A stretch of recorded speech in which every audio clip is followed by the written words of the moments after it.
Hi, my name is Stephen Dunn, and I'm the director of Closet Monster. Closet Monster is a coming-of-age drama, I guess. It's about a young man named Oscar Madley who is coming of age, coming to terms with his sexuality and overcoming some tragic memories of a hate crime that happened when he was a child.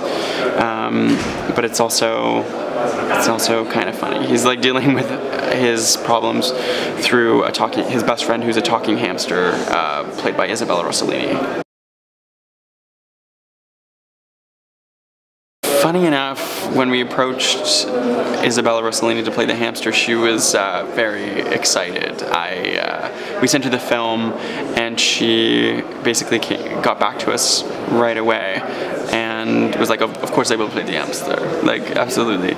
And she just got on board. She's an animal lover, and I think she found the role actually kind of compelling and funny, so it worked out well for us. It's definitely a story that hits close to home. It's not an autobiographical film, but it is something that means a lot to me. It's very personal.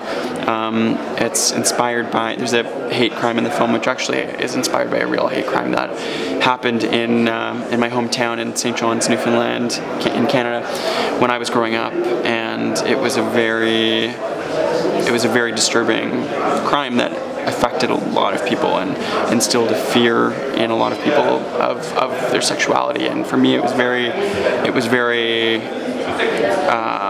hard growing up to connect sexuality with this kind of violence, and I wanted to make a film about the internalized homophobia that comes out of that fear and that association of violence with sexuality.